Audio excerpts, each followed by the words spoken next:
우선 사사기를 읽는 방법을 알려드리겠습니다. 오늘 오전에 일찍 와서 세율이가 사사기 너무 힘들다고 막 짜증을 내더라고요. 왜 그러냐 그랬더니 사람 이름도 많고 지명 이름도 많은데 읽다 보면 이게 사람 이름인지 지명 이름인지 잘 모르겠고 우리 편인지 남의 편인지도 막 헷갈리고 이러는데 그걸 다 기억하지는 않아도 될 것 같아요. 큰 흐름을 좀 잘 잡을 수 있었으면 좋겠습니다.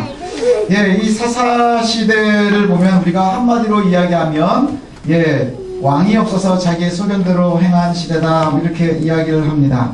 그런데 우리가 함께 말씀을 나누면서 좀 은혜를 나눠야 될 것이 있습니다. 사사시대 거기에서도 하나님의 은혜가 있더라는 것이지요. 저는 참 하나님께 감사가 많은 사람이거든요. 제가 참 감사가 많습니다. 왜냐하면 제가 지금까지 이렇게 살면서 제가 노력하고 하는 것보다 사람 구실을 하면서 살 수 있는 이유가 전적으로 하나님의 은혜이기 때문입니다. 왜냐하면 이것은 정말 제 가까이 있는 사람들은 다 압니다. 참 신기해하고요. 제가 예전에 친구를 한 번 만났더니 제가 목사가 됐다 그랬더니 그 친구가 희한하게 쳐다보면서 어쩌다 그렇게 됐니 뭐 이렇게 얘기를 하는 것도 있었습니다. 근데 구체적으로 감사 제목을 이야기하라면 굉장히 많지만 가장 가까이에는 제게 주신 가족들입니다. 그래서 제게 좋은 부모님을 주셨고 또 현명한 아내도 주셨고 또 지혜롭고 순종하는 자녀들도 주셨고요. 특히 가장 감사할 만한 것은 저를 닮지 않은 자녀들을 주신 거예요. 그래서 속을 좀 들썩이는 것 같고요. 저를 닮았으면 참 지금이 힘든 시기가 될 텐데 저를 닮지 않아서 그래도 좀 잘 견디면서 자라주는 것 같아서 감사하고 고맙습니다. 참 감사한 것인데 예를 들면 우리 현석이 같은 경우에는 저보다 훨씬 지혜로운 것 같아요. 더 좋은 것은 제가 저 나이 때인 것보다는 훨씬 성실한 것 같아요. 이것이 얼마나 감사한지 모릅니다. 오늘 집에 가면 되게 좋아하겠죠, 우리 아이들이.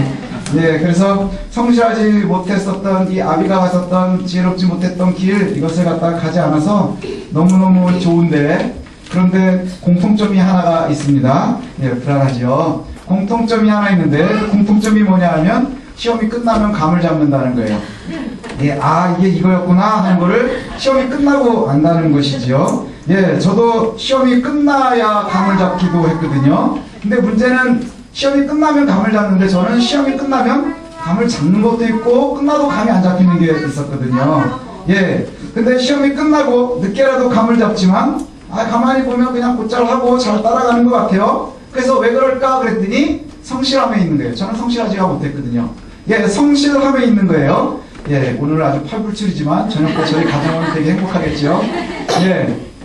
학생의 성실함하고요. 그 다음에 성도의 믿음은 비슷한 성질을 가지고 있습니다. 학생의 성실함과 성도의 믿음. 예를 들면 때로 암기력이 떨어지고 이해하는 데 시간이 굉장히 오래 걸린다고 해도 결국 성실한 학생들은요. 최후에 일정 부분 이상의 결과물을 갖게 됩니다. 왜냐하면 시험을 보면서 시험이 끝나고 감을 잡더라도 감을 계속 잡아가기 때문에 그것이 결국은 나에게 실력으로 남겠지요. 그래서 작은 실수를 계속하는 것 같지만 이후에라도 감을 잡는 것이 참 중요합니다. 그래서 요즘에 아이들 많이 하는 오답노트를 한다고 하는 것, 그 뭐죠? 성실함이거든요. 성실함. 오답노트 한다고 하는 것은 성실함이요. 저 같은 경우에는 틀렸으면 에이씨 틀렸네 끝. 그러나 틀린 것을 놓고 왜 틀렸을까를 볼 수 있다면 그것이 은혜가 되는 것이죠. 다시는 안 틀릴 수 있을 테니까요. 그런데 이후에는 실수하지 않을 테니까요. 그래서 결국엔 실수가 조금씩 줄어갈 것이고 그리고 나서는 결국에는 일정 결과 이상을 갖게 될 겁니다. 성도들의 믿음에도 마찬가지입니다. 신앙생활을 늦게 시작을 했다거나 아니면 성경을 어려서부터 일찍 배우지 못했다거나 성경 지식이 많지 못하다거나 설교를 들어도 이해가 잘 안 되는 부분들이 있다 할지라도 그래도 늦게라도 감을 잡는 거예요. 계속해서 감을 잡아가는 거예요. 상황을 만나면 상황 만나서 다 실수하지만 실수한 후에라도 내가 그 실수를 갖다가 인지하고 잘못했음을 감지하고 그래서 그것을 고쳐나간다고 하면 그 믿음이 자라게 되는 거예요. 자라게 되고 결국에는 고민하고 때로는 슬럼프를 겪게 되지만 그 내 삶을 갖다가 믿음에 비춰보게 되고 그 다음에 내 삶을 갖다가 하나님의 말씀에 비춰보게 되고 그러면서 동일한 실수를 점점점 줄여가는 것 이것이 바로 성화라는 거예요. 그죠? 성화. 그래서 우리가 성화되어져 간다는 건 뭐예요? 영적인 성실함인 거예요. 영적인 성실함. 이것이 믿음이 자라가는 부분이지요. 그의 믿음 생활은요, 실수가 많아 보이지만, 믿음이 잘 자라는 것 같아 보이지 않지만, 단단한 믿음의 용사로 하나님 앞에 설 수 있는 날이 오게 되는 거예요. 일정 이상의 결과물들을 얻게 되겠지요. 하나님의 나라에서는 이런 자가 가장 높은 주인공이 될 수 있을 거예요. 예, 좋은 집안에서 자라서 성경을 많이 알고 지식이 많이 알고 시험 보면 100점 맞고 하는 것이 중요한 것이 아니라 내 실수를 만날 때마다 끊임없이 바꿔가면서 결국에 그리스도의 분량으로 나아가는 사람, 이 사람들이 높은 곳에 있겠지요. 예수님 주변에도 잘난 사람들은 별로 없었거든요. 예수님 주변엔 죄인들이 많았고요, 창기들이 많았어요. 그럼에도 불구하고 이 사람들이 하나님 나라의 백성들인 것을 예수님이 틈틈이 선포하시거든요. 그러나 성실하지 못한 학생이나 또 성실하지 못한 성도들은 그때그때 좋은 결과를 얻는 사람들이 있을 수는 있지만, 내용은 잘 모르지만 요점 정리 잘 된 거 가지고 시험 잘 보는 친구들이 있어요. 그렇지 않나요? 예전에도 저는 그런 적이 있어요. 제가 막 오랜만에 이렇게 요약을 잘 해가지고 시험을 봤는데 제 거를 갖다가 시험 2시간 전에 카피해가지고 와서 훨씬 더 저보다 잘 외운 거예요. 그래서 저는 A를 못 받지만 그 친구는 A를 받을 수 있거든요. 그럼 이 아이가 훨씬 더 겉으로 보기엔 성적이 좋아 보일 수 있지요. 왜냐하면 요점 정리 잘 된 거 답안지 잘 쏟아낼 수 있습니다. 성경 구절 어디에 있는지도 잘 알 수 있어요. 그 다음에 나름 그 신앙생활을 잘하는 것 같습니다. 그러나 최후에 쌓아놓은 지식이 없어지는 거예요. 내 실력이 없어지는 거예요. 좋은 성적표에 A 마크들은 많지만 거기에 걸맞는 실력들이 쌓이지 않는 거예요. 내 신앙의 연륜들이 쌓여서 사람들이 바라볼 땐 이 사람의 신앙이 이만큼이겠구나 라고 생각을 해주겠지만, 그러나 실제 그 속에 하나님께서 인정해 주실 만한 믿음이 없다면 이것은 실패하는 것이죠. 유학권 없이 기말고사를 치러야 하는 학생들처럼, 또 우리가 또 이스라엘도 영웅 모세가 없어요. 여호수아도 없어요. 그러한 시대를 만났습니다. 그러나 이 이스라엘이 아주 나쁘지만은 않았던 것 같아요. 왜냐하면 유학본은 없지만 오답노트를 정리하고 이후에 잘 복습을 해서 나름대로 실력을 쌓아뒀어요. 그 흔적이 어디 나오느냐? 이스라엘이 여호수아가 죽은 다음에 제일 먼저 한 게 뭐냐? 하나님께 물었다는 거예요. 사사기의 시작은요, 하나님께 묻습니다로 시작을 해요. 여호수아가 죽은 후에 이스라엘 자손이 여호와께 여쭈어 이르되 우리 가운데 누가 먼저 올라갈까요? 이것을 묻습니다. 끝은 어떨지 모르겠지만 아무튼 그렇게 시작을 하는 거예요. 요약본 없고 오답노트 정리한 이것으로 우리가 살아가는 거예요. 그래서 이스라엘이 묻습니다. 하나님, 누가 먼저 올라갈까요? 이게 참 중요한 거예요. 왜냐하면 늘 모세가 물었거든요. 늘 여호수아가 물어봤거든요. 그래서 우리는 모세가 시키는 대로, 여호수아가 시키는 대로만 산 것 같았어요. 그러나 그 경험들이 쌓이면서 결국엔 뭐가 되는 거예요? 내 거가 되는 거예요. 내 거가. 이전에는 엄마의 하나님이었고요, 아버지의 하나님이었고요, 저 집사님의 하나님이었어요. 그러나 지금은 저와 여러분의 하나님이 되어야 하는 거예요. 그렇죠? 부모님이 없어도, 나중에 내 친구가 없어도 누가 따라가야 되는 거예요? 내가 하나님께 묻는 거예요. 우리의 자녀들이 잘 자라야 되는 이유가 뭔 줄 아십니까? 여호수아와 모세가 만났었던 하나님을 그들이 간접으로 잘 만나다가 드디어 만나고 이야기하는 거예요. 하나님을 찾았대요. 이스라엘 자손이 물었어요. 누가 먼저 올라갈까요? 그랬더니 가나안 족속에게 유다야, 네가 먼저 올라가라. 그래서 유다 지파가 먼저 올라갑니다. 그래서 이 절이 굉장히 중요한 말씀이거든요. 여호와께서 이르시되 유다가 올라갈지니라. 보라, 내가 이 땅을 그의 손에 넘겨주었노라 하시니라. 주었노라 하시니라. 이게 시대가 딱 끝난 거예요. 시대가 딱 끝난 거예요. 그래서 더 이상 이 전쟁이 다 이미 끝나버렸다고 하는 것이죠. 그리고 나서 유다가 시므온에게 이야기합니다. 뭘 얘기하느냐? 시므온에게 올라가서 가나안으로 싸우자, 같이 가자. 누가 나가 싸우는 거예요? 유다 지파가 나가서 싸웁니다. 그런데도 하나님께서 이스라엘과 동행하십니다. 왜냐하면 하나님이 모세랑만 동행하신 게 아니거든요. 여호수아랑만 동행하신 것도 아니거든요. 바로 이스라엘과 하나님께서 동행하셨기 때문인 거예요. 유다가 시므온과 올라가서 엄청난 전공을 이룹니다. 뭐냐면 올라가서 싸우는데, 올라가서 분깃으로 받은 땅에서 가서 싸웁니다. 제일 먼저 여기 나오는 사람이 아도니베섹이에요. 아도니베섹은 이전에 70명의 왕을 갖다가 물리쳤었던 사람. 그러니까 얼마나 강성한 사람이겠어요? 가장 가장 힘이 있는 이 아도니베섹을 갖다가 쳐서 죽입니다. 그리고 나서 여세를 몰아서 예루살렘까지 점령해서 그 성을 다 불살라버리고요. 그리고 나서는 쭉 밑으로 내려가서 헤브론까지 점령을 하게 됩니다. 그래서 나중에 이스라엘 지파들 쭉 나눠져 있는 것을 보면요, 그 가나안의 반을 거의 유다가 갖게 돼요. 남유다 북이스라엘 이렇게 나뉘는데도 밀리지 않는 이유가 뭐냐? 어마어마한 땅을 이제 갖게 되는 거예요. 그리고 나서는 거기 유다에는 하나 그래도 큰 게 뭐냐? 유다의 장군인 이스라엘 초고령이 있어요. 그 당시에 가장 오래 산 사람 갈렙이 기랴세벨을 또 칠 것을 이야기합니다. 그래서 여기를 치는 자에게 내 딸을 주겠다. 그래서 악사를 주겠다 해서 온니엘이 나오게 되지요. 그리고 나서는 하나님의 은혜를 누리는 거예요. 유다 지파가 하나님의 도우심과 시므온의 협조, 그것을 가지고서 엄청난 정복전쟁에서 결과물들을 갖게 됩니다. 그래서 모세가 약속한 대로 갈렙은 헤브론을 분깃으로 갖게 되고요. 그 다음에 이 안악자손들이 왜 의미가 있느냐? 이스라엘이 40년 전에 왜 안 올라간 거예요? 얘네들 때문이에요. 왜 메뚜기가 된 거예요? 안악 때문에 메뚜기가 된 거예요. 여러분들이 현빈, 원빈 옆에 있으면 오징어가 되는 것처럼 이스라엘이 왜 메뚜기가 됐느냐? 안악 때문입니다.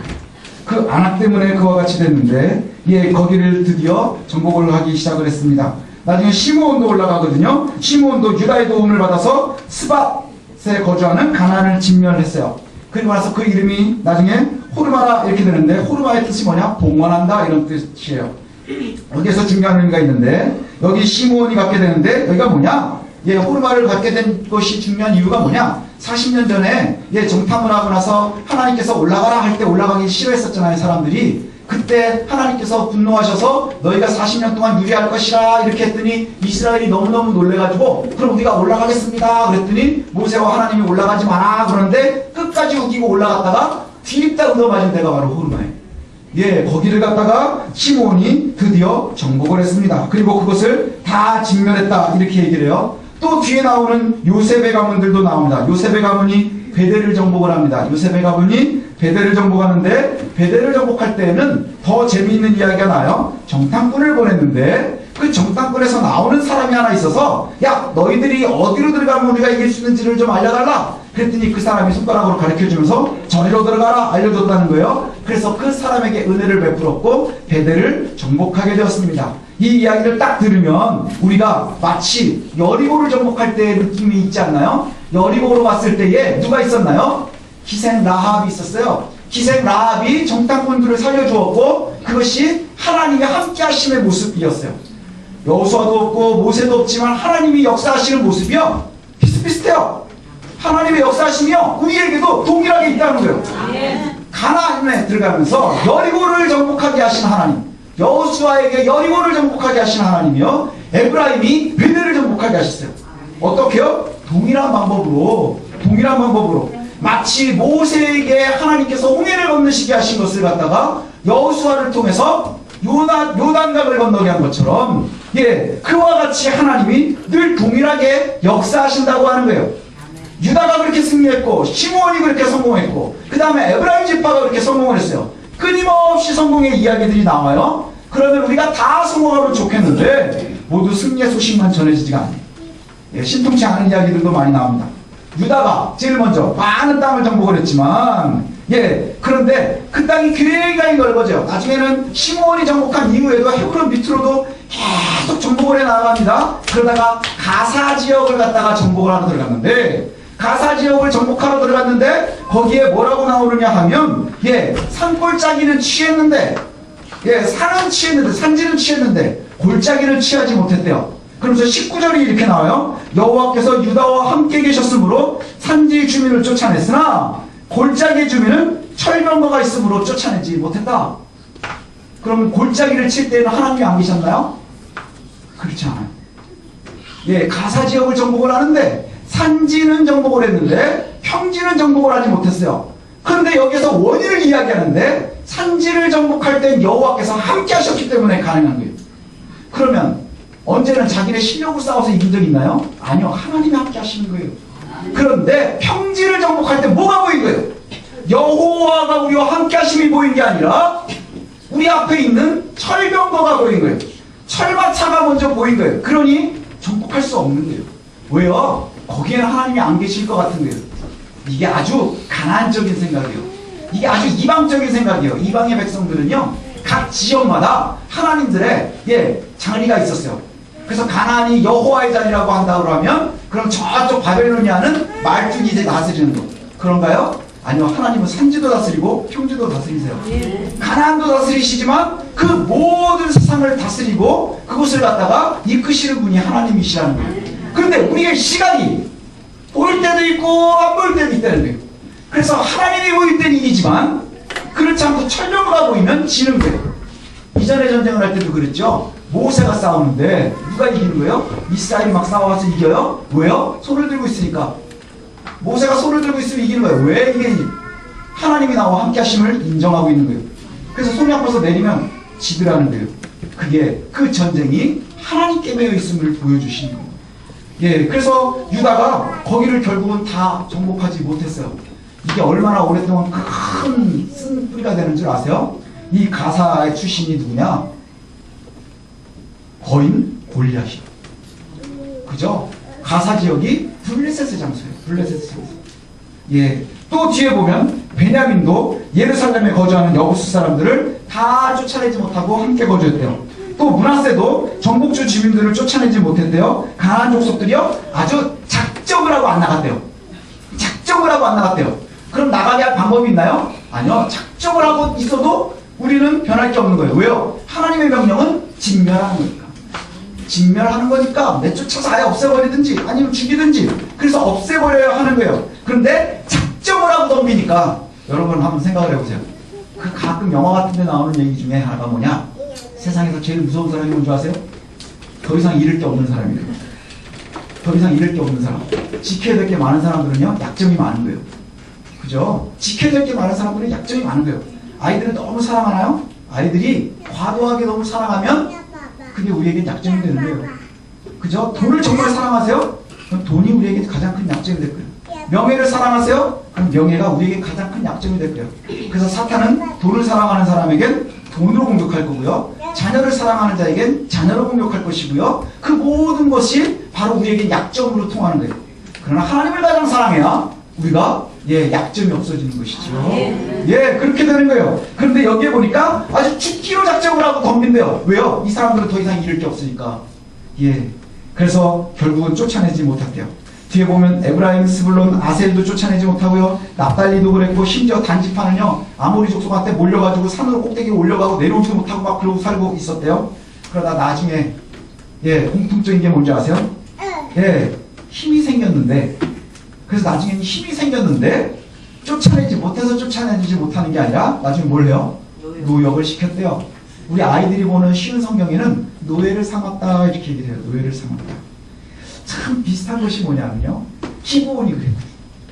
여리고 때, 여호수아 때 기브온도 그랬어요. 물 잃는 자가 되었다. 그래서 그 안에 살게 되거든요. 가나안을 정복한 것은 우리의 믿음 생활에서는 매우 중요한 의미를 갖습니다. 왜냐하면요. 우리가 우리의 삶에서 우리의 인격에서 죄를 몰아내고 하나님의 영토를 확장하는 것과 같기 때문입니다. 우리가 이 땅을 사는 동안에 우리의 인격 속에 우리의 삶의 습관 속에 가지고 있는 죄악의 모습들을 하나씩 하나씩 내버리는 거예요. 이것과 함께 우리가 동거하는 것이 아니라 진멸해 나가야 되는 거예요. 가나안의 가장 큰 의미는 뭐예요? 내가 갖고 있는 죄악의 흔적들이거든요. 하나님께서 왜 진멸하라고 할까요? 그것에 털도 남기지 말라고 하는 거예요. 하나님께서는 조금도 남기지 말라, 흔적도 남기지 말라 그렇게 말씀하시거든요. 그래서 우리에게 너희의 옛사람의 모습, 죄악의 흔적, 연약한 믿음의 모습 이걸 갖다가 다 진멸하기를 원하시는 거예요. 진멸하는 것, 아주 없애버리기를 원하시는 거예요. 근데 이게 말처럼 쉽지가 않아요. 그렇죠? 이게 말처럼 쉽지가 않아요.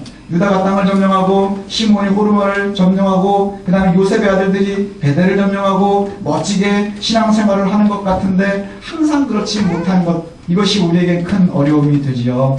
하나님께서 동행하실 때에는, 하나님을 바라볼 때에는 늘 승리할 것 같은데 그렇지 않을 때에는 어려운 거예요. 가나안이 아직 작정을 하고 그곳에서 나가지 않는다 하는 게 뭐와 똑같은 줄 아세요? 죄의 속성이에요. 성실한 학생의 속성과 신실한 믿음의 사람들의 속성이 같은 것처럼 성실함이라는 것이 예, 이 가나안에서 악착같이 나가지 않으려고 하는 이 가나안 족속이요, 죄의 속성과 같아요. 어떻게든지 우리 속에 남아있고 싶어 한다는 거예요. 그래서 마치 므낫세가 쫓아내지 못한 가나안이 아주 작정을 하고 있는 것처럼 이것이 우리가 믿음을 가지고 세상을 살아갈 때의 모습입니다. 그래서 하나님의 은혜를 경험할 땐 잘 되는 것 같고요. 예, 늘 형통하는 것 같다가도 한순간 사탄의 역습을 받으면 정신을 못 차립니다. 그죠? 그래서 제가 가끔 아이들한테 얘기를 하거든요. 성적을 올리려면요, 아주 힘듭니다. 여러분 영어 할 때마다 그런 얘기 하잖아요. 영어는 뭐 계단과 같다 그래서 성적이 안 오른대요. 예, 그래서 꾸준히 점수 올리기 얼마나 힘들어요? 그러나 떨어지는 건 한 방입니다. 그죠? 예, 1년을 올려놓은 그 성적 한 달도 안 걸려서 떨어질 수가 있어요. 예, 그러나 이스라엘에게는 하나님의 동행하심이 있습니다. 그것을 꼭 기억했으면 좋겠어요. 예, 그래서 중간고사가 끝난 후에라도 계속해서 공부하는 거예요. 그래서 감을 놓치지 않고 늦게라도 잡아야 되는 거예요. 왜요? 아직도 최종 고사가 남아있기 때문에. 예, 우리가 아직도 그리스도 앞에 설 날이 있기 때문이지요. 근데 사사기의 문제는 뭐냐? 바로 이거예요. 나중에도 감을 못 잡는 거예요. 내가 지금은 힘이 없어서 밀어내지를 못했다, 쫓아내지 못했다, 말이 되겠죠? 근데 하나님이 힘을 주셔서 강성하게 하니까 뭘 해요? 얘네들을 그때 가서 진멸하는 게 아니라 노예로 삼았더라, 노예로 삼았다. 예, 그래서 이후에 은혜로 강성한 후에도 쫓아내지 않아요? 쫓아내지 못한 거요? 아니요, 힘이 없을 때 못 쫓아냈죠. 그러나 뒤에 감을 잡아서 힘이 생겼으면 쫓아내야 될 터인데 그때부터 쫓아내지 않아요. 뭐가 더 나니까? 노예 상황은 나니까 경제도 생각해야 되고 내 이목도 생각해야 되고 그 다음에 어떤 게 또 좀 사람다운 건가도 좀 생각해 봐야 되고 뭐 이런 일들이 생기지요. 근데 훗날에 사울 왕을 우리가 기억하지요. 멋지게 왕이 됐어요. 청왕이었습니다. 그가 왜 실패했나요? 불순종이었어요. 불순종. 하나님께서 사울을 버리기로 아주 작정한 아주 중요한 사건이 뭔 줄 아십니까? 아각이에요. 아각 사건 아시죠? 하나님께서 전쟁을 해서 진멸하라고 했는데 살려놓았단 말이에요. 왕 아각을 살리고 그 다음에 좋은 짐승들을 살려가지고 왔어요. 이유가 뭐예요? 지 혼나려고요. 하지만 겉으로 드러낸 이유는 뭐였어요? 하나님께 드리려고요. 그죠? 그 짐승들을 내가 하나님께 드리려고 데리고 왔습니다 라고 얘기를 했단 말이죠. 그래서 사무엘이 어떻게 해요? 아각을 직접 목을 치고 그 다음에 하나님께서 떠나셨음을 선포하게 되는 거예요. 우리가 깊이 기억했으면 좋겠습니다. 순종이 거룩인 거예요. 순종이 구별인 거예요. 예, 우리가 우리의 삶을 자꾸 생각하면서요, 얼마나 어려워지는지 모릅니다. 모세와 함께 이스라엘이 출애굽을 한 이유가 뭐예요? 하나님을 경배하기 위함이에요. 하나님께서 그렇게 말씀하셨어요. 내 백성들이 나를 경배하기 위해서 애굽에서 내가 건져내겠다. 그래서 모세도 보내신 거고요. 여호수아도 그래서 주신 거예요. 그런데 사람들이 그때 오면서 변하기 시작을 하는 거예요. 왜요? 내가 내 땅을 갖는 것이 훨씬 더 중요해지기 시작하는 거예요. 내 땅을 왜 하나님이 주셨어요? 그들이 나를 섬기게 하기 위함인 거예요. 왜 너희가 땅이 필요하니? 거기서 나만 섬기는데 편안하라고. 니네가 애굽에서 종살이하면서 하나님 섬기는 거 너무 힘들잖아. 옛날에 바벨론에서 저쪽 갈대우르에서 거기서 하나님을 섬기는 건 너무너무 힘들잖아. 니네가 포로로 있을 때에 하나님을 섬기는 건 너무너무 힘들잖아. 그러니 너희가 구별된 땅 가나안에서 나를 온전히 섬기도록 하려고 하나님이 모세를 통해서 여호수아를 통해서 건지셨단 말이에요. 근데 살만해지면 어떻게 되는 거예요? 살만해지니까 우리 거를 챙기기 시작합니다. 하나님께 경배하는 것보다 더 중요한 게 뭐예요? 내 땅이 중요하고 내 가정이 더 중요하고 돈이 중요하고 내 체면이 더 중요해지기 시작을 합니다. 이것이 얼마나 어리석은지 모릅니다. 땅은요 이미 다 정복되어 있는 거였어요. 우리 아이들 지금 오전에 한 그 공과 자료 보면 지도에 보면요 이미 여호수아가 땅은 다 정복했어요. 여리고 정복하고 아이만 정복한 게 아니고요. 여리고 아이 정복하고 세겜을 중심으로 해서 두 번을 갔다가 올라갔다 내려갔다 해서 북쪽도 다 정복했고요. 남쪽도 다 정복한 거예요. 지난주에 말씀드렸죠? 왜 육군이 안 없어진다고요? 마무리를 해야 되니까. 다 정복을 해서 끝났는데 이제 마무리를 해야 되는 거예요. 마무리 누가 하는 거예요? 들어가서 살놈들이 하는 거예요. 그죠? 내 집 청소를 내가 해야지. 예, 나라에서 해주나요? 아니요. 큰 길들은 나라에서 해줘요. 다 청소합니다. 하지만 자기 집은 자기가 하는 거거든요. 예, 거기 마무리는 각자 해야 하는 것이거든요. 하나님의 나라가 바로 그렇습니다. 이미 이겨놓은 전쟁이라고 그러죠. 예, 하나님의 나라가 이미 이곳에 임해 있어요. 그런데도 아직 완성이 되지 않았대요. 왜요? 여러분들이 한 사람 한 사람이 하나님의 나라이기 때문인데. 예, 그래서 우리가 끊임없이 정복의 전쟁을 하는 거예요. 옛날에 사사시대에 가나안을 정복하는 사람들만이 전쟁을 하는 게 아니라 여러분들도 저도 지금도 끊임없이 영적인 전쟁 가운데 있는 거예요. 예, 하나님이 이겨놓은 싸움이지만 그 속에서 여러분들의 처지가 다 다를 거예요. 처지도 다르고 여건도 다를 거예요. 우리는 좀 유다 같아서 힘이 있는 갈렙이 아직 남아있기도 하지만 단과 같아서 힘이 없어가지고 쫓기고 있는 사람들도 있을 거예요. 그러나 중요한 것은 뭐냐? 하나님께서 강성하게 하신 후에 다 몰아낼 수 있어야 되는 거예요. 내가 늘 여건과 처지만 핑계할 것이 아니라 하나님께서 원하시는 명령, 그것을 우리가 기억해야 될 줄 알아요. 하나님께서 가나안을 정복할 때 명령이 너무나 명확합니다. 아주 명확해요. 뭐예요? 진멸이에요. 가나안은 진멸해야 될 대상이에요. 왜냐? 가나안은 죄이기 때문입니다. 죄는요, 시대에 따라서 모양도 다르고 형식도 다르고요, 다 다른 모습으로 우리에게 다가옵니다. 그러나 진멸하지 않으면 결국엔 우리를 삼킬 거예요. 힘이 없어서 잠시 동거한다 생각하지만 그것이 우리에게 핑계가 되지 못하는 것, 하나님께서 힘을 주셔도 결국에는 어떻게 돼요? 일어나지 못하는 거예요. 멸망시키지 못하는 거예요. 그래서 19절을 보니까 이렇게 말씀합니다. 19절. 여호와께서 유다와 함께 계셨으므로 그가 산지 주민을 쫓아내었으며 골짜기의 주민들은 철병거가 있으므로 그들을 쫓아내지 못하였으며. 예, 하나님은 동일하신데 하나님을 바라볼 때 산지는 정복하고 그러나 평지의 골짜기는 정복하지 못하는 것, 이것이 저와 여러분들의 모습이 되지 않았으면 좋겠습니다. 늘 하나님을 바라보십시오. 하나님을 의지하십시오. 지금의 내 처지는 유다와 같은 사람도 있을 것이고 시므온과 같은 사람도 있을 것이고 단과 같이 힘이 없는 이들도 있을 것이고 므낫세와 같이 아직 여력이 안 되는 사람들도 있을 거예요. 그러나 뒤에 보니까 하나님께서 므낫세도 단도 다 여건을 만들어주시고 상황을 만들어주시지만 그때 우리가 먼저 내려가는 거예요. 살만해지면 내가 들어가는 거예요. 힘들 때는 하나님 살려주십시오. 근데 살려놓으니까 보따리 내려가야 되는데요. 그래서 가나안을 내 노예를 삼고 그것이 나니까 경제적으로도 유익하니까 그것이 사람들이 폰도 나니까 그렇게 살고 싶어 한다는 거예요. 그러나 그것이 옳지 못함을 이야기합니다. 이제 우리가 사사기를 시작을 하는데 우리가 함께 결단했으면 좋겠습니다. 저와 여러분들이 우리의 가나안에 우리에게 허락되어진 지파들의 분깃을 위해서 전쟁을 하고 있는데 여호와를 바라보며 산지를 정복해서 산지를 향해 뛰어갈 것인지 아니면 세상의 철병거를 보면서 철병거를 뒤에 두고 도망을 갈 것인지 한번 기억하십시오. 내가 산지를 향해서 여호와를 앞에 두고 뛸 것인지 아니면 철병거를 뒤에 두고 도망할 것인지 결단할 수 있었으면 좋겠습니다. 그래서 이제 우리가 사사기를 보는 동안에 하나님, 내가 하나님을 신뢰하게 하옵소서. 죄를 우리 속에서 버리게 하시고 하나님을 의지해서 우리가 우리에게 허락된 분깃들 그 땅들을 정복하기에 부족함이 없게 하시되 하나님, 내 체면이나 내 처지나 내 상황이 아니라 하나님께서 나에게 명하시는 그 명령을 이루기에 부족함이 없는 하나님의 용사들